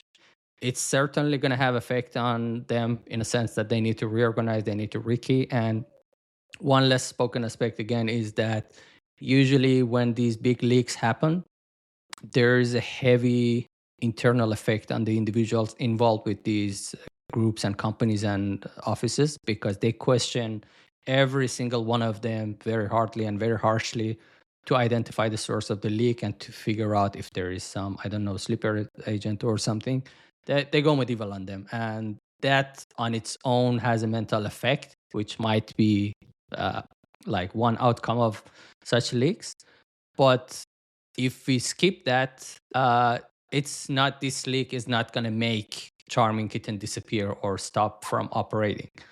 The fact that they have a dedicated team of, I think, 8-9 people just for translating contents, sitting in a building, working 5 days a week, 6 days a week in Iran, should tell you how much content is in circulation, how much data is being handled and being processed, and that shows some like larger than expected operation. And one little last bit which people talked about and tried to make a big picture of it, or also this Iran International News piece tried to make a big picture of it, but I think it's like business as usual for an intel agency, is that they also leaked information about an internal system that they basically hack databases from other governments and feed it into or enrich this web interface of querying information about travel history of people, individuals, and whatnot in different countries. There was a short list of countries that they were enriching with this, but I don't think that should be the highlight of the story, because that's literally what every fucking intel agency in every fucking country does. It's like telling police carrying weapons. Duh. So I wouldn't think that's the interesting part. The interesting parts would have been mixing kinetic with cyber, and also now having like evidence connecting some other previously presumed to be independent group and actors with KittenBusters. It's interesting because these two groups or these 2-3 different entities were doing different kind of operations. But now we know that they were working under the same umbrella, which was the counterintelligence unit of IRGC. And then the rest is out there to read. Kostin, you got a last question for Hamid? I think he has to bounce. One last question for Hamid. If you were one of these other nations who are currently just staying out because they don't want to be left with the hot potato, what is, let's say, one single cyber action targeting something in Iran that would be the most impactful? Useful. Because we know, let's say, if they target a bank, people will get unhappy, they can't draw money. If they target electricity, people will be in the dark. If they target water, people will get upset they don't have water. But what is, let's say, one single cyber action that would help change the government in Iran? What would that be? I would say the most effective one is blinding the government, literally. And I just explained that. Yeah. Got it. So you are confident that is the that most an expectation? effective? We don't know. We'll see. We'll see. No, Joe, like, I think that's important. And I'm just gonna go out in public. If you're like another government getting into this stuff, reach out. To you, I'm not Hamid? gonna be as clear as this. Couldn't Yeah, be more just fucking clear. reach out, because I mean, this is you see a lot of random operations happening, hacking, like benefits small chunk of people, benefits small agendas, or maybe big agendas, but for specific people. But cases like this, if I was a nation state poking my finger into literally eyes of another government, I would just go after how they track people and how they're monitoring, because Put a blindfold on them completely. yeah, because this has an actual impact, and this literally saves lives. That's how I can word it, because that's how they track people, and that's how they got a lot of people on the previous case. And even right now, they're literally pushing propaganda media on national TV in Iran that, oh, there's a drone flying above some buildings in night, and people are chanting against the government. The drone zooms into the window, identifies the building. Someone goes and put a poster or spray like Stasi Times, labels basically the apartment door, and then the camera changes. Someone knocks the door of that building. Hey, we got you chanting against the government. Would you like to have a conversation? And then they go and sign basically like a remorse letter, or whatever the technical term for it is, that we will never do it again. And this is literally what they are pushing on national TV right now. So yeah, if there is means to do it, by all means, go poke that finger in those cameras. And frankly, it's not. It's pokeable. They are pokeable. It's Let's just literally leave it there. pokeables. Miss Brother Hamid, thank you for coming on, my friend. Cheers. Thank you for having me again. Appreciate you always. Yeah, and I just wish this ends in a direction that we all hope, without as much disaster that we hope it will not happen. I'm just rooting for people, and I'm happy that I'm sitting where I can be of help, but I'm also not happy that I can't be there in the streets. Everyone helps in a way that they can. Street is not the only way to help, as I can say. There you go. Cheers. That's better words. Cheers. Thank you Thanks for a lot having for me. popping on. thanks, brother. Take care, man. We skirted it over it. Hamid was amazing as usual. We skirted over it during the conversation with Hamid, but the big story this week obviously was Trump intimating that the lights in Caracas went blinky blink because of a certain expertise that we have, and everyone automatically jumped to cyberattack. New York Times even had a line in there that says described it as a cyber operation. We heard from the Venezuelans that, listen, look at the building, it's fucking blown up. So it was. Look at the crater this cyber operation just left over here. So what happened, Juanito? Fuck do I mean, look, I don't know. I don't fucking know. What do you think Did cyber makes the lights so blink in Venezuela? You think there was a cyber component here? Like, what was Trump talking about when he talked about certain expertise that we have? I'm not in the mind of the president, and I have no idea. I don't know. You also have to consider, right, that there's what we say we did and what we did. And that often is a very purposeful, if vague, misrepresentation. What I will say is, I personally doubt that cyber was the key factor in the power. And by cyber, you mean someone clicks a button somewhere in Washington, D.C., and a light flickers off in Caracas. But I'll say this for a very specific reason, which is that I can't, from what I understand of how the U.S. normally approaches cyber operations, I would be very surprised, or I would think of it as uncharacteristic, to see the U.S. disable power in a permanent way. Like, I don't see them essentially doing something where they lose control. I could see them doing it such that they can make sure that the thing, the power's off in the right places, and that they have the control to turn it back on, but also that they have the ability to monitor that it's still off, because you're sending people in to a very dangerous operation in denied area territory. And it's literally the lives of special forces people in your fucking hands. And you can't say, oh, yeah, the power's definitely out, but we can't monitor if it's actually out. We don't know if it's being responded to because, we just kind of fried the whole thing irreversibly. I just don't see the US doing it that way. If I were to assume that the president was referring to cyber as the key thing,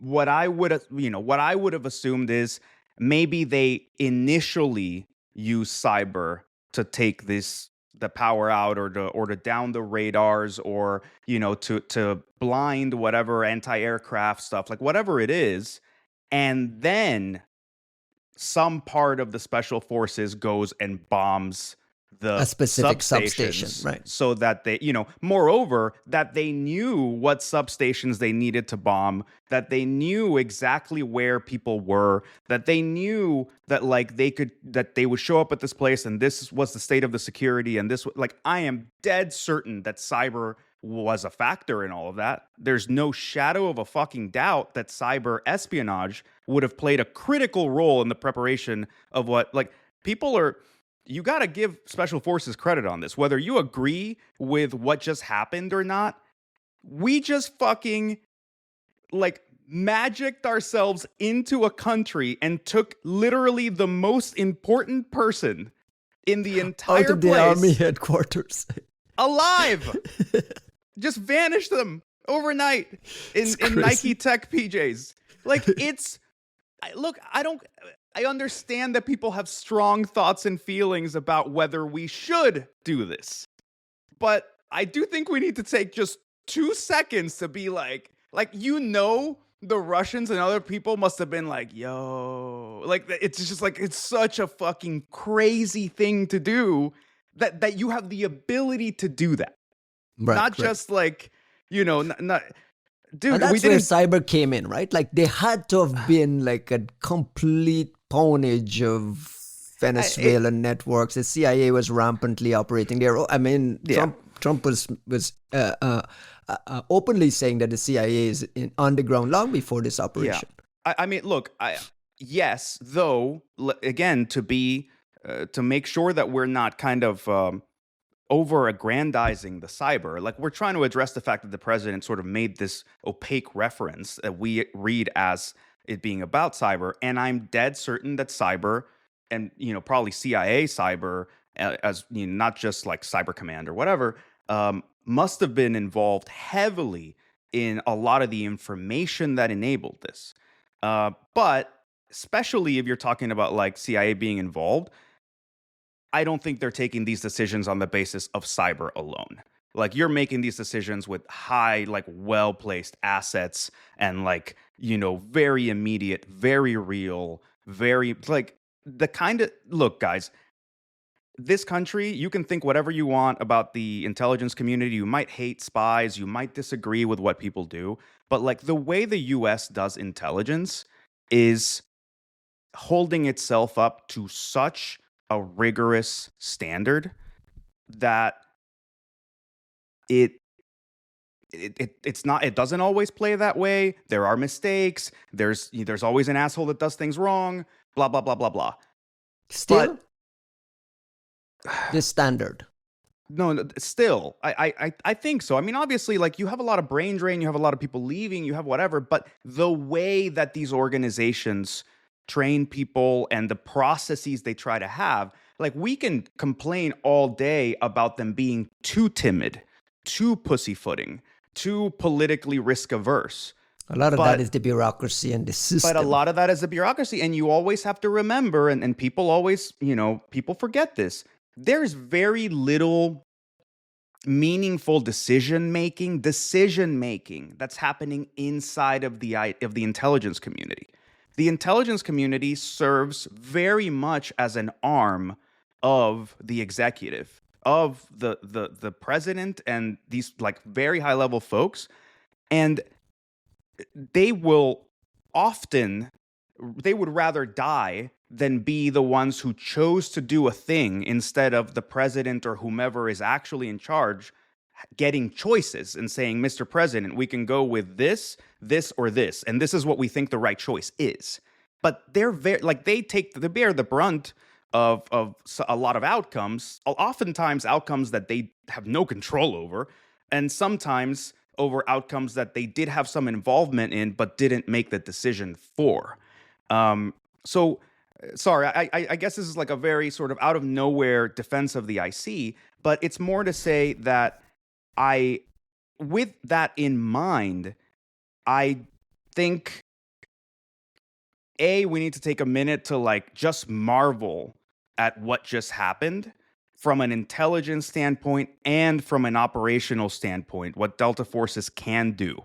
This is insane to go into a military dictatorship that is expressly hostile against you and take the highest placed decision maker out of the country alive with his wife. Like, you didn't just drop a bomb somewhere. You literally took him. It's insane. But I also don't think that cyber was everything. You think they had a lot of inside help? Oh, absolutely. Without a shadow of a doubt. Like, without a shadow of a doubt. I'm not saying that everybody was against the king, right? But like, without a shadow of a doubt, there were important, long-term developed human assets. And I really doubt that they would ever make the decision to send, special ops into such a tricky mission, such a mission with such potential for embarrassment. And like, dude, if something had gone wrong, like, look at how we're all reacting to it going right. Imagine if it had gone wrong. Imagine if they got Maduro in one of those helicopters and it gets blown up on the way out. He's dancing on it, or he's dancing on it to techno music, right? Like, because that was his thing right before. Bro, come on. Like, imagine if the U.S. had shown up, had picked him up in his PJs and his wife, put him in a fucking helicopter, and then it got blown up by some random Venezuelan military dude. Oh, I thought no. I imagine the helicopter crashes and Maduro gets a hold of it and jumps on top of it and starts dancing. That's what I'm talking about. It's not a Sora universe. I'm just saying there was such potential for horrendous, like, Bay of Pigs style embarrassment to befall us. So yes, I don't really think this was all cyber. Like, I'm sure cyber played a really big role. I'm sure this was one of those where you pulled out every fucking trick in the book and you made dead fucking certain that nothing was gonna go wrong before you were even willing to say, yeah, we can do this. Because this shit is insane. Venezuela's state-owned oil company Petróleos de Venezuela claimed they also suffered a cyber attack at the hands of the U.S. There was like some mirrors of it might have been ransomware, It makes sense that this would be part of that operation though, right? Like, owning all these oil companies makes the most sense. And I bring this up because have you guys been following the work of Christian Trebert and the New York Times visual investigations teams? Because what he's doing, he's tracking all the tankers trying to escape the blockade and all the formations. Like at one point last week, they all left at the same time to try to, I don't know what, outmaneuver and get past the blockade. And they've been tracking these ships, and U.S. boarding a lot of these ships and chasing these ships for weeks around the world and so on. You have to imagine that there's a he's doing it using Bellingcat type skills, which is amazing in itself. But you have to imagine there's a lot of interest in owning these petroleum companies and state-owned oil companies for that purpose. Just to figure out where the oil is, who's going where. Well, I'm sure that it could be a factor, but I am not sold on the idea that that cyber attack on PDVSA was actually a U.S. action. I'm not saying it could not be. By the way, somebody called you to task for your comments on this story last week. I saw on Twitter, someone says, according to Juan, if it's ransomware, it's bullshit. But if it was a nation state, then it would have been amazing. No. It's not that whether it's ransomware is bullshit. If it's a nation state, it would have been amazing. It's more that, like, I am not willing to assume that this was nation state as opposed to a random act of ransomware or criminality or even just incompetence, like somebody, like a bunch of fucking drives failing or some network setting going wrong, and somebody going, oh, that was the imperialist Yankees, which is what they blame that's what they literally blamed Hugo Chavez's cancer on the Yankee imperialists, right? So I don't take their reporting seriously as to what the attribution would be. Period. Now, if it were that the US did this, super fucking interesting, right? Like this would be the first time that I can think of that we would see that kind of like a flashy operation, that sort of like overt disablement, the use of ransomware by, like, we have been condemning the use of ransomware by other nation states nonstop for the past, like, what, 2-3 years, as we see, WannaCry was like obviously the big example, but like we have been condemning that shit. So to say that the US suddenly did it to a state oil company, an arm of another government, like I'm just saying that there's a lot of firsts and a lot of like, it's just so unusual that I think the bar is placed way higher than some random report from PVDSA in a country that will blame anything. Food shortages, the power went out yesterday. Are we questioning that there was like, a cyber attack at all? I mean, look, I haven't seen, I'm not saying it never happened. I'm just saying that it being this like shitty an information space, I need to see more before I'm really going to be like, yes, this definitely happened. And yes, this probably was the US. Like, no, I don't know. You guys have been fucking lying for 20 years. Every day. Like, Hugo Chavez and Maduro have had a tradition of going on television every weekend for 3 hours to talk about every problem in the country. And like, 60% of those like were us, caused right? by the US. Yeah. You have a Friday radio show like us. Yeah, exactly. Some fucking idiots on a podcast. Yeah. Wait a second. Costin, you and I always say IOX or it's all marketing bullshit. Exactly. Are we saying PVDSA is like all marketing here, or are there places you can go and potentially find IOX that says, wait, an actual cyber attack did happen? There's no place where you can go and find them, but I know people who have seen the IOX, and those IOX do not look like anything that was previously known. So it's not like one of these big ransomware groups. It's not Black Cat. It's not Gentleman's Ransomware. It's nothing of sorts. It's custom? I don't have like all the details, so I can't speak with the direct first-hand knowledge, but they don't look like anything known. So are they the US? I don't know.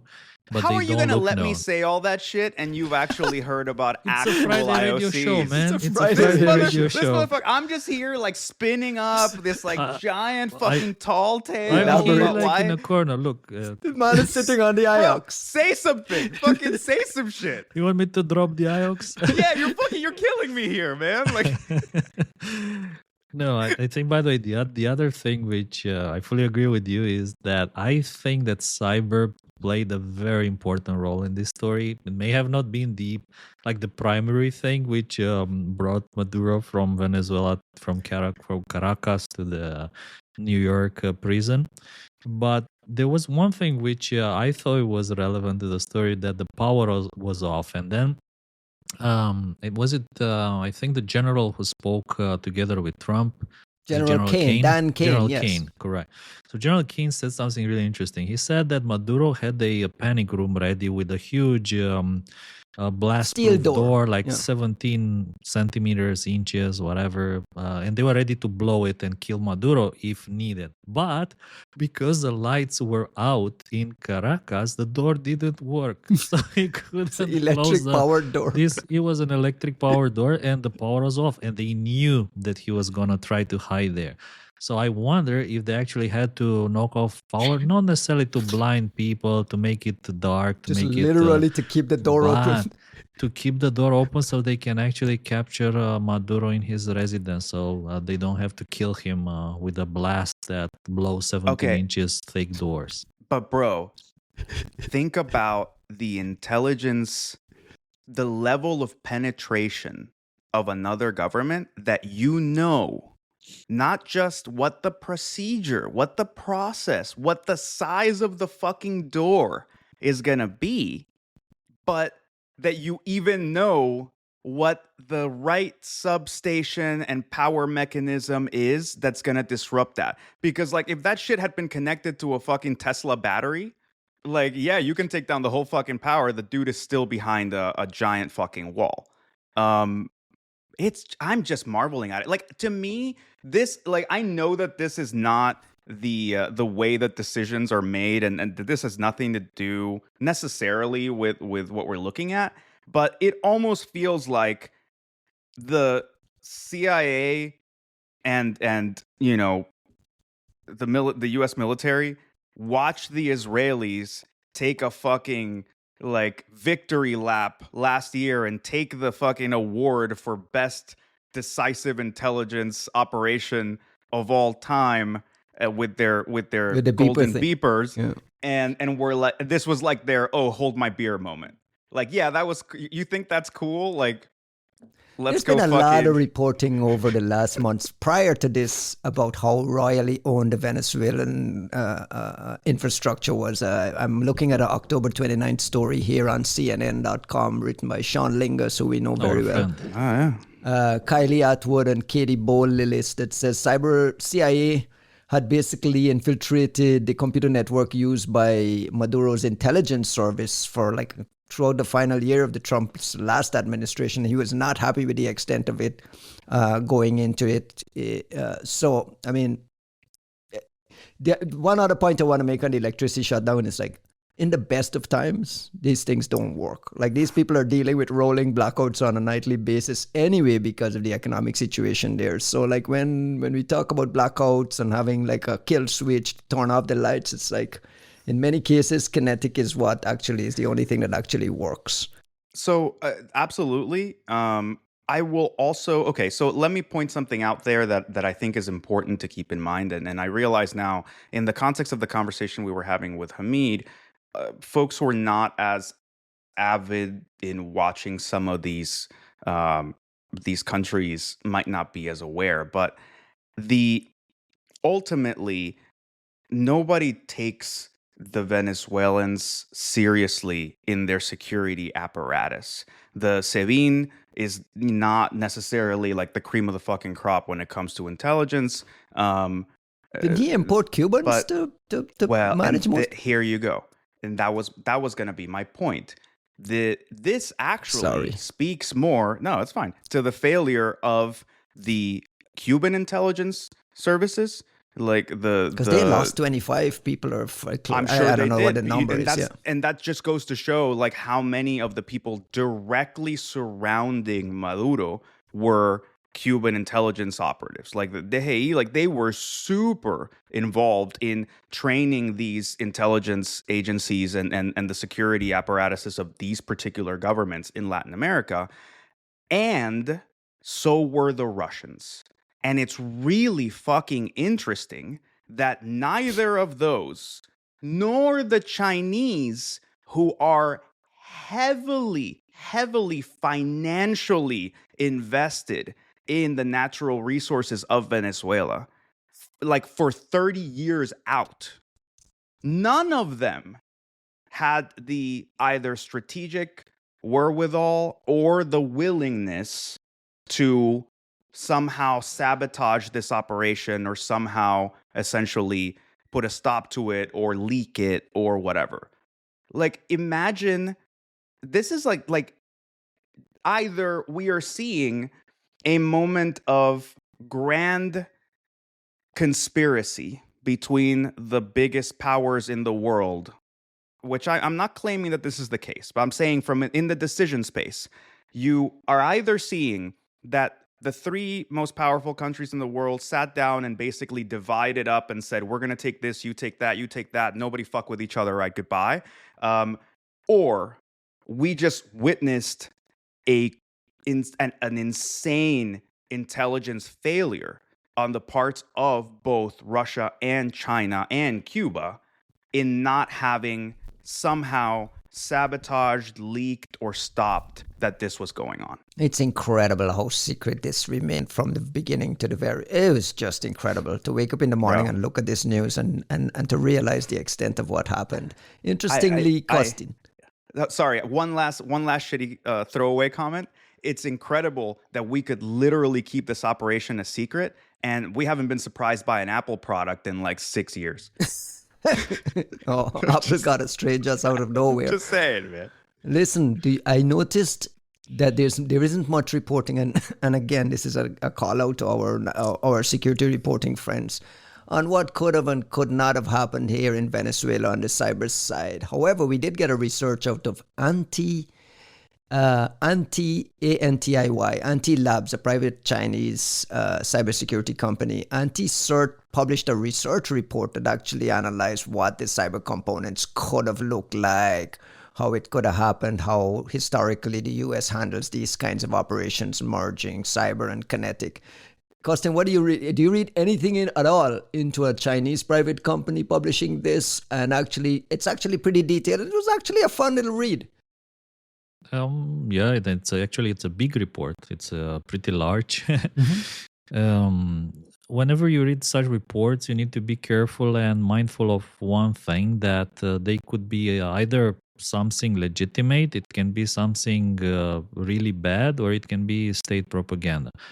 Now, if you translate this report, the first thing that you notice is obviously there's no IOCs, there's like no actual description of any known cyber attack that happened. It's almost all about what could have happened, so what might have happened, conjecture, assumptions, kind of lessons learned, more in the line of what we need to do, like in order to prepare so that we don't face the same fate as Maduro. So it's more along the lines of, let's say, a defensive posture and how to get ready and what kind of tool sets might have been used. But again, I didn't see any legitimate IOCs. I didn't see any kind of actual information from the grounds from Venezuela. And I know there's actually been a lot of discussion about cyber happening in Venezuela before the attack. So starting in December of last year, there was a lot of interest from journalists checking out, if anyone has heard about cyber attacks, about pre-positioning, about passive implants, about 0 days, about ICS malware. So very specific questions and a large amount of questions about this. But at the same time, nothing technical, no visibility, obviously, from almost anyone. I did look into our telemetry just out of curiosity to understand what's happening. Our meaning what? TLP Black, your company. Our TLP Black, correct. And it would appear to me, like in terms of antivirus EDR solutions, what's running in Venezuela nowadays. It used to be many years ago, it used to be Kaspersky thing, it used to be ESET. What appears to be the most popular antivirus at the moment seems to be Avast. This is what it looks like. So if there's anyone who might have visibility into such happenings, I guess it would be the products that are most popular in Venezuela. According to our visibility, Kaspersky was insignificant in terms of deployment in these networks. So I would assume it would be some of the others. And obviously, maybe some Chinese have to expect too. Those companies. No, I'm not seeing any like Chinese. Again, with our visibility, I'm not seeing any signs of Chinese security solutions being deployed in Venezuela. During your time in GRIT, did you cover any APT discoveries with victimology in Venezuela? Do you remember offhand? So I did some research there, I think, or at least on public materials over the years. So what's been publicly available from websites, from everybody. And there have been mentions, there have been notices of different APT groups active in Venezuela, but very, very little, very few. And at least me, I haven't been able to find any signs of US-centric activity. it was mostly other things. I think that Careto maybe was Yeah. active there. Was it the Yeah. Puppeteer group? Puppeteer Group was heavy. Like Puppeteer Group had Chaplin. the entire like Sevin like intelligence agency there. Mhm. Yeah, I mean, definitely there's a lot of interest in Venezuela. That said, I don't know that there's been a lot of reporting about things in Venezuela. Some of it would be just a matter of visibility, right? Like how much visibility are you actually getting into any of those networks? And then the people who are, how willing are they to share?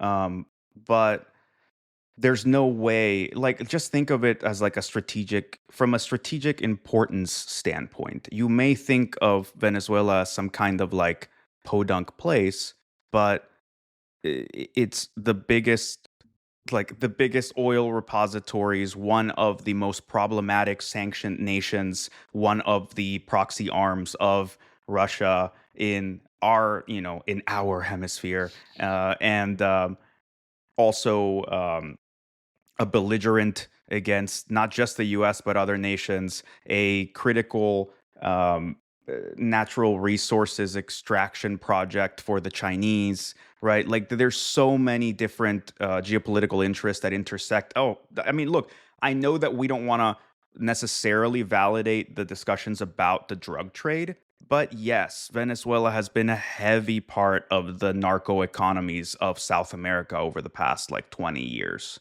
and like meaningfully so.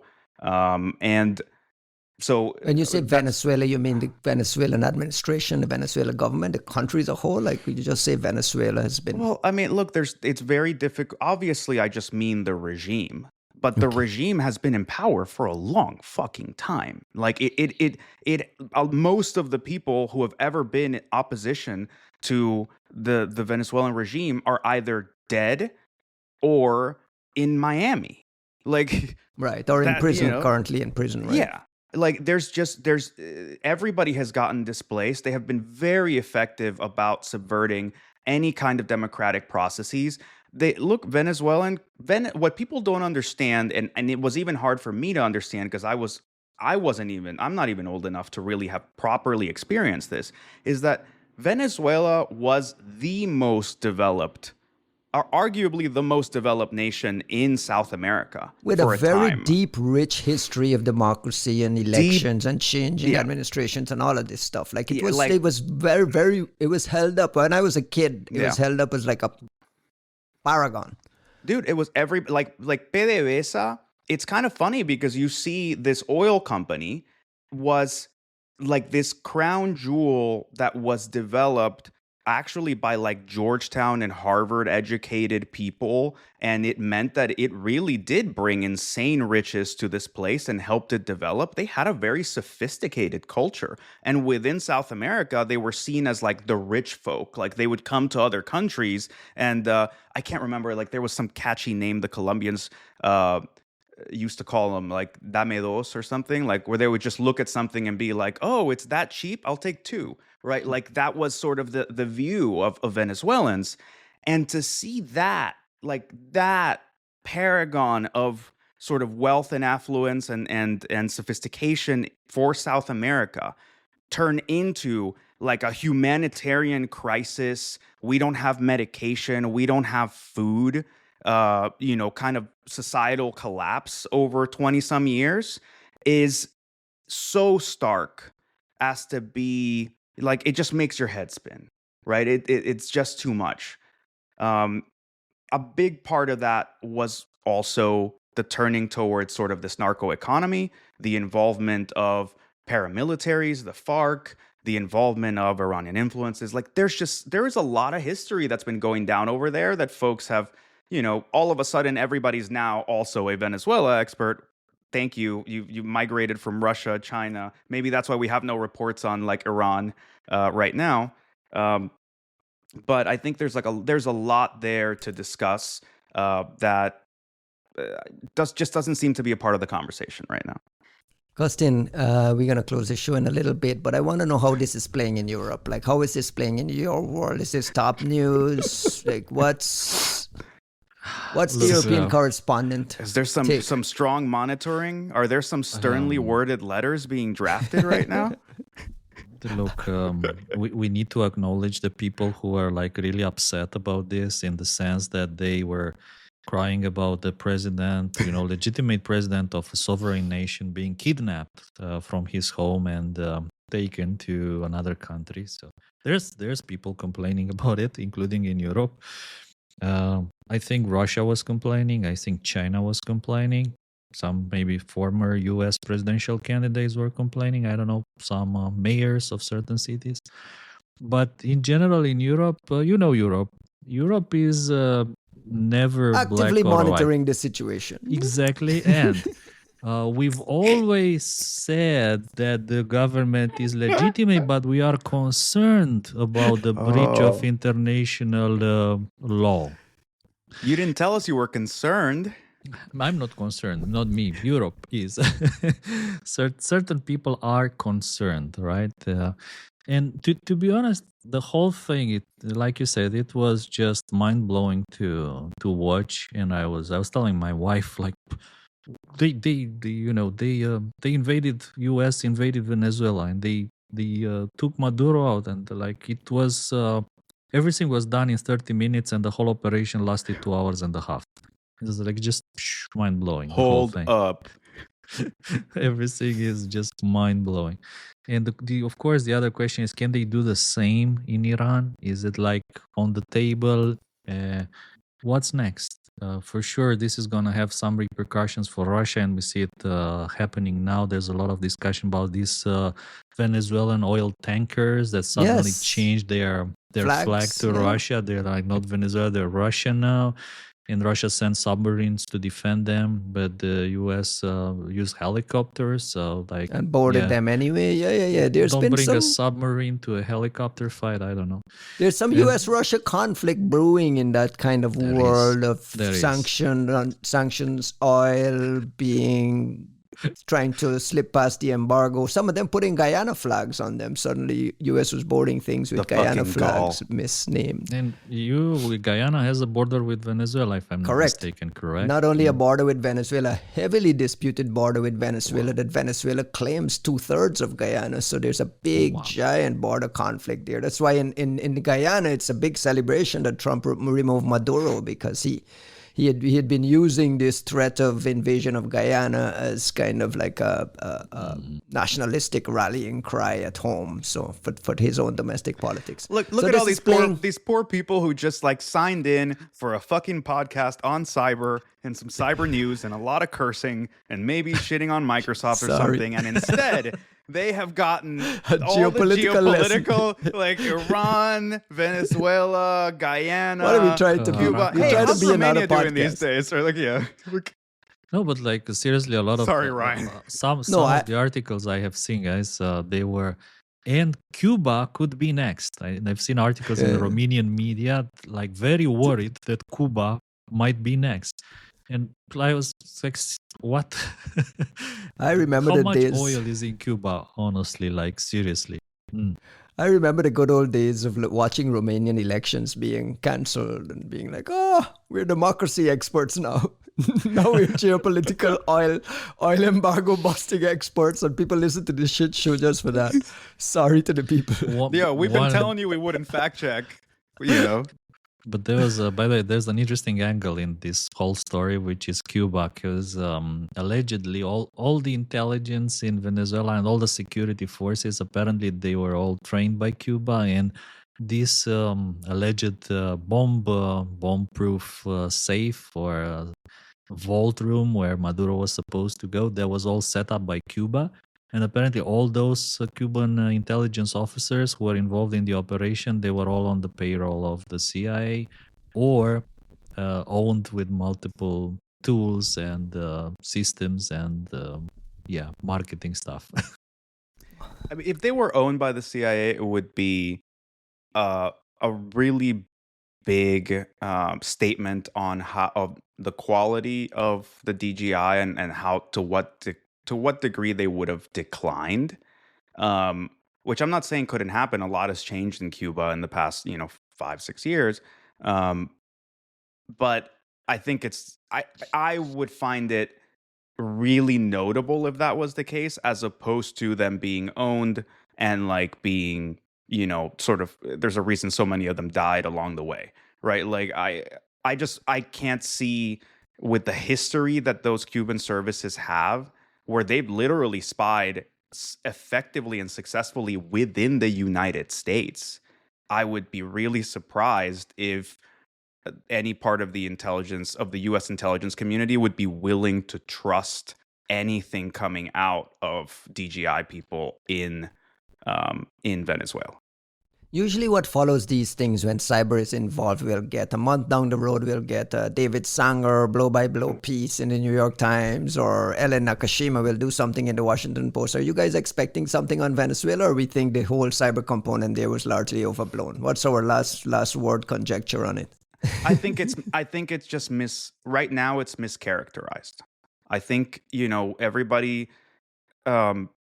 there's this pointing to cyber being important, and there is this perception that what the only important operations when it comes to cyber are kinetic.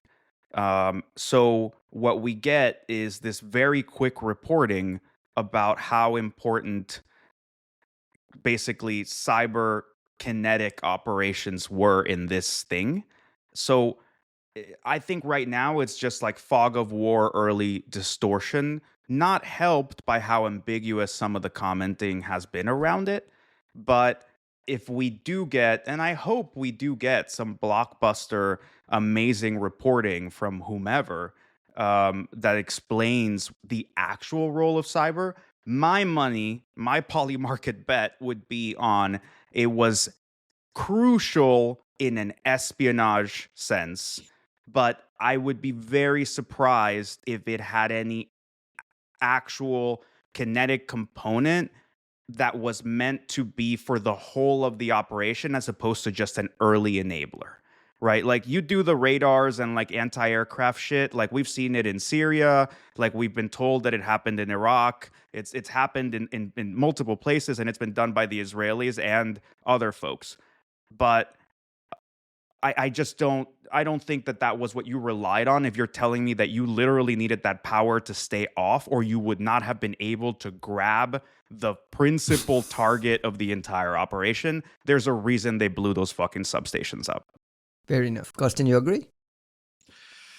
It's complicated times, and I was just remembering the Romanian Revolution in December of 1989. I forgot to ask Hamid how cold it is actually in Tehran. It is. I checked. It is cold, right? Last night it was in the 20s. Well, 20s for us is like New York, brutal winter New York cold. Huh? Yes. And this was actually the thing that toppled Ceausescu in Romania. It was cold.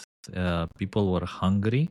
And they just couldn't take it any longer. And that and the fact that Ceausescu went and he tried to deliver some kind of a speech, and then people saw that he was weak. So I wonder if any of the leaders in Iran, maybe the Ayatollah or whoever, remembers if they that make lesson. a speech, and in that speech they seem weak, I wonder if that will be the end.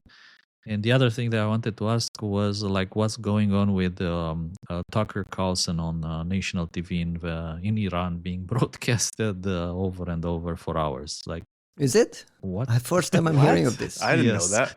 Yeah. Is it a particular episode, or is it just like Tucker Carlson 24/7? Like, I wanted to ask. How do we get the three-body problem in on that? Bro, yeah. What kind of bow ties do we need to start wearing? We have listeners in Iran according to the data, so who knows? Kostin, close the show with some shout-outs. We're 2+ hours in. Hey, look, you know me, I'm the positive guy here. And I just can't not say it. I want to remind you all that this famous Bulgarian seer, this famous Bulgarian Cassandra Baba Vanga, she predicted that in 2026, two major things will happen. The aliens will finally come, and an alien spaceship will enter the Earth's atmosphere, and the Third World War will begin. So, how high am I? Very positive. How high are you? I was like, because I mean, usually I have a hard time with the aliens, but we're talking about what's the name of the person? Psychic, Baba Gada? You don't know Baba Vanga? A Bulgarian psychic has said she's famous, like What absolutely the- famous blind seer who predicted like many things. I cannot Juanito, wait for the feedback on this episode. It's gonna be Juanito, fucking close the show with some phenomenal. shout outs, please. I don't even know what the fuck is going on, man. I don't know. I didn't think that far. I I'm agree. still waiting for the cyberings. Look, it's critically fascinating times. I think Kostin has always kind of jokingly appropriated this, what is it, Chinese curse of like, may you live in interesting times. We are living in truly interesting times. And I understand that that's normally a curse, and I don't want to make it seem.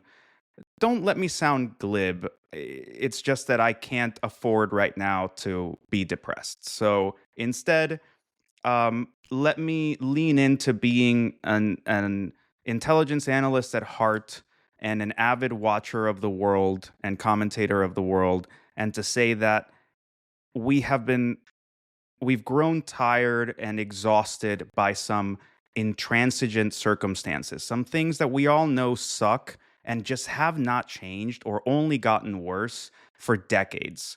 And that was this kind of like constant groan and moan of everybody of like everything just, what's the saying about millennials? Like we watched a bunch of people like blow up and die in two towers when we were in middle school, and everything has gone downhill from there. That's really, if that is the feeling that we've had, then let's at least take some solace in that what felt like an intractable, unshakable, shitty circumstance is suddenly a hotbed of change. Does that mean it's going to be good? Does that mean it's trending towards the better? I don't know. I really don't know, because frankly, the strictures, the structures, the rational decisions, the red lines, the things that people would never do clearly don't apply anymore on a variety of levels. And people are right to be shook, if not downright scared, because, when there's change, it's scary, right? You don't know what's going to come. You don't know what protections are. But I would at least remind us, just for the, like, honestly, desperately trying to be optimistic, that we were really bummed out that nothing would change. Right now, a lot seems to be changing. Let's just hope it can be for the better. Like that's my takeaway here on a Friday, right? Can I add one thing as a parent of a millennial, is that you guys are so fucking dramatic.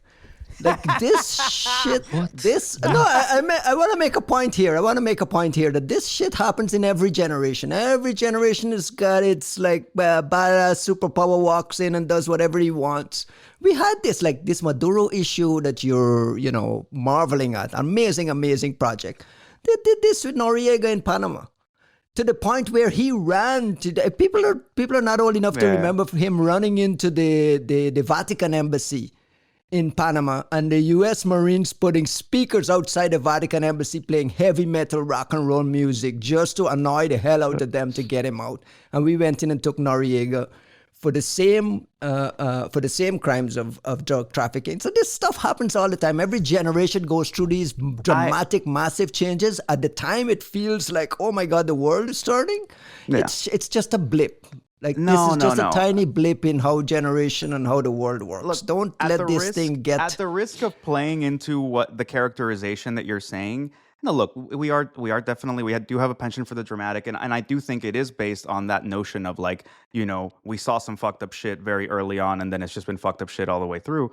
But I think the one key point is that change has been accelerating. Everything in modern society has been accelerating. We used to see events like that, whether it's like the refugee crisis in like whatever, like Argo in Iran, or Noriega, the Contras, Darfur, and some of the genocidal things. Nixon, yes, but it wasn't every other week.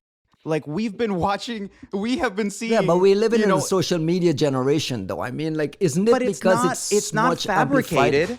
it's not like it's a social media generation in the sense of like we are making up problems. No, what I'm saying is where this shit happens all the time. It's now just like rammed into our face all day on text and everything. It just feels it's definitely being, we're definitely hyper connected, and like you become aware of things very quickly, and of course flooded, overwhelmed by things. But there's also a lot of things. Like that's the thing that we need to admit, that is very different. Before, you know, the time of like my grandparents, yeah, there was a lot less news. But there wasn't there weren't less things happening. The same number of things happened. There were less things happening, bro. Like there were less. Dude, there your were grandparents went through World War II. Your grandparents went through like the whole rewriting of the world. You're like, my come on. grandfather. It took my grandfather 3 months to get from millennials, Lebanon to Ecuador. You millennials think your generation is the most special, where everything is only happening to you. Stop. No, I think we millennials think that we millennials just feel burdened by the kind of the perception of the horrors around us. I get it, but I think that from a true, like, if we are being objective, if we get away from the characterizations of boomers and millennials or whatever the fuck it is, because, you know, it's funny, but then it becomes not very helpful. I think from an objective standpoint of watching societal development, acceleration is reaching a peak, and it's not just about interconnectivity. It's not that we're just more aware. Like this you're right. There are parallels for these things all the time.